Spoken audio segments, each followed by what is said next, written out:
పితా పుత్ర పవిత్ర ఆత్మనామమున ఆమేన్. క్రీస్తునాథుని అందలి ప్రియ దైవబిడ్లారా, ఆగమన కాల మొదటి ఆదివార వాక్య ధ్యానాంశానికి అందరినీ కూడా ప్రేమతో ఆహ్వానిస్తూ ఉన్నాను. ఈనాటి పట్టణాలను ఒకసారి ధ్యానించుకున్నట్లయితే, మొదటి పట్టణము యెషయా గ్రంథము 2వ అధ్యాయం 1-5, రోమా పౌలుకు రాసిన లేఖ 13వ అధ్యాయము 11-14, మతాయి సువార్త 24వ అధ్యాయం 31-44 వచ్చిన వరకు. ఈ యొక్క 3 పట్టణాలు మనకు బోధించే ఉద్దేశం ఏమిటంటే, మనందరం కూడా దేవుని యొక్క వెలుగులో ప్రకాశపుత్రులుగా జీవించాలని. ఈ యొక్క ఆదివారాన్ని వెలిగించే వృత్తితో పోలిస్తే అది మనకు నమ్మకాన్ని, విశ్వాసాన్ని కలిగించే ఒత్తిగా, మరి ప్రవక్త కృవత్తిగా గుర్తిస్తూ ఉంటారు. ఆగమన కాలం అనగానే నిరీక్షించే కాలం. ఎవరి కోసం నిరీక్షించాలి, ఎవరి కోసం ఎదురు చూడాలి అంటే, ఈ లోకంలో జన్మించబోయే మెస్సయా కోసం మనం ఎదురు చూడాలి. అతని ఈ లోకంలో జన్మించిన ఆ యొక్క ఘట్టాన్ని మనము స్మరణ చేసుకోవడానికి హృదయశుద్ధి కలిగి జీవితాన్ని కొనసాగించాలి. అదేవిధంగా తన యొక్క 2వ రాకడ నిమిత్తం కూడా మనందరం కూడా ఎల్లప్పుడూ సిద్ధపడి ఉండాలని, జాగరూకులై ఉండాలని వాక్యాలు సెలవిస్తూ ఉన్నాయి. ఈనాటి మొదటి పట్టణంలో ప్రభువైన దేవాదేవుడు రాబోయే మెస్సయా గురించి ఈ విధముగా యెషయా ప్రవక్త పలుకుతున్నారు. యెషయా గ్రంథం 2వ అధ్యాయం 4వ వాక్యంలో, అతడు జాతుల మధ్య తగువులు పరిష్కరించను, అనేక ప్రజలకు తీర్పు తీర్చును. వారు తమ కత్తులను కర్రలుగా సాగు కొట్టుకుందరు, తమ ఈటెలను కొడవళ్ళగా మార్చుకుందరు. ఒక జాతి మరి ఒక జాతి మీద కత్తి దుయ్యదు, ప్రజలు యుద్ధమునకు శిక్షణ పొందరు. ప్రియా దైవబిడ్లారా, దైవరాజ్యంలో కొట్లాటలు, చంపుకోటాలు, ప్రాణాలు తీసుకోవడాలు ఉండవు. కానీ దేవుని యొక్క రాజ్యంలో అందరూ కూడా ఐకమత్యంగా ఉండడానికి ఎటువంటి హాని ఉండదని గుర్తు చేస్తున్నాడు. చివరికి యుద్ధానికి శిక్షణ పొందే ఆ సమయాలు దేవుని యొక్క రక్షణ కోసమే సిద్ధపడే విధముగా ఉండాలని దేవాదేవుడు మనకి గుర్తు చేస్తున్నాడు. అటువంటి రాజ్యంలో భాగస్థులు కావడానికి సిద్ధపడుతూ ఉన్నామా లేదని ప్రవక్త యొక్క కృవత్తి మనకి గుర్తు చేస్తూ ఉంది. అదేవిధముగా ఈనాటి సువార్త పట్టణంలో ప్రభువైన దేవాదేవుడు ఆనాడు నోవా కాలంలో ఏ విధముగా అయితే ప్రజలు పాపకోపంలో ఉండి ఉన్నారో, అదేవిధముగా అటువంటి సమయాన్ని బట్టి దేవుని యొక్క శాపం ఈ లోకంలో వస్తుందని గుర్తు చేస్తూ ఉన్నారు. కాబట్టి నోవా కాలంలో నోవా ప్రవక్త తన కుటుంబం ఒకటే నీతిమంతమైన జీవితం జీవించింది. దానివల్ల జలప్రళయం వచ్చింది, అనేక మంది నాశనం అయిపోయారు. కానీ ప్రభువైన దేవాదేవుడు మరొకసారి మనకు గుర్తు చేస్తున్నారు, అటువంటి రాకడ, అటువంటి సమయం లేకుండా మీరు సిద్ధపడి ఉండండి అంటున్నారు. మరి ఒక్కసారి అటువంటి సమయంలో ప్రభువైన దేవాదేవుడు మనం 2-3 ఉన్నా సరే వారిలో మంచి వారిని మాత్రం తీసుకొని పోబడతారని వాక్యాలు సెలవిస్తున్నాయి.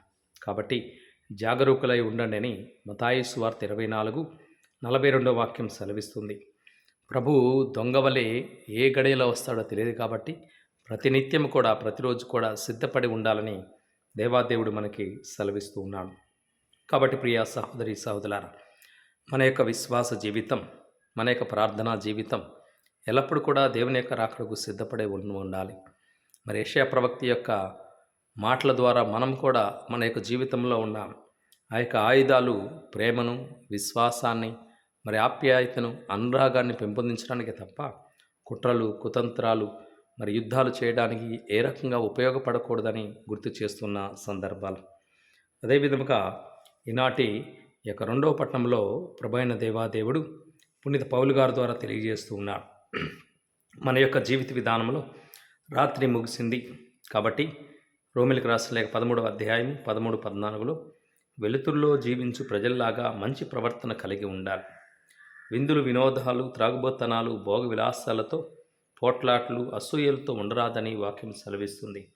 క్రీస్తు భగవంతుని ధరించి జీవితాన్ని కొనసాగించమని దేవాదేవుడు గుర్తు చేస్తున్నాడు. కాబట్టి ప్రియ సహోదరి సహోదరుల, ఈ వాక్యాలన్నీ కూడా భగవంతుడు మనకు ఏ విధముగా నేర్పిస్తున్నారో అదే విధముగా మన యొక్క జీవిత విధానంలో వెలుగుచున్న వృత్తిలాగా తన యొక్క వెలుగులో మన యొక్క జీవితాన్ని కొనసాగించాలే తప్ప చీకట్లో సాతాను రాజ్యంలో సాతాను బిడ్డలుగా ఉండొద్దు అని దేవాదేవుడు సెలవిస్తున్నారు.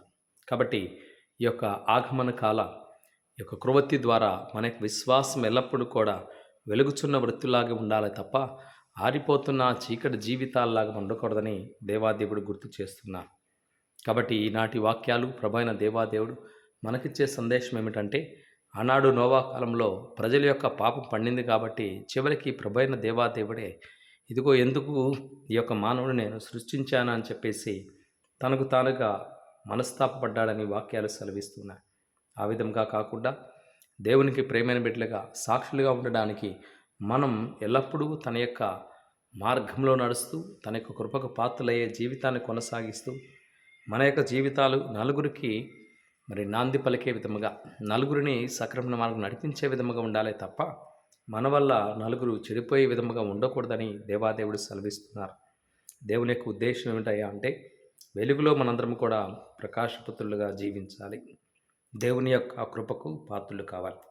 ఈ యొక్క ఉద్దేశాలన్నీ దేవుని యొక్క కృప అనుగ్రహాల ద్వారా మనం పొందాలని భగవంతుని ఈ యొక్క వాక్య సమయంలో ప్రార్థన చేద్దాం. ఈ వాక్య పరిచర్య ద్వారా భగవంతుడిచ్చే యొక్క జ్ఞాన వెలుగు ద్వారా మనందరం కూడా జ్ఞానవంతులుగా తయారవుతూ ఈ జ్ఞానాన్ని ఇతరులతో పంచుకుంటూ దేవుని యొక్క కృపకు పాత్రలు కావాలని మనస్ఫూర్తిగా త్రిత్వాయిక సర్వేశ్వరిని వేడుకుందాం.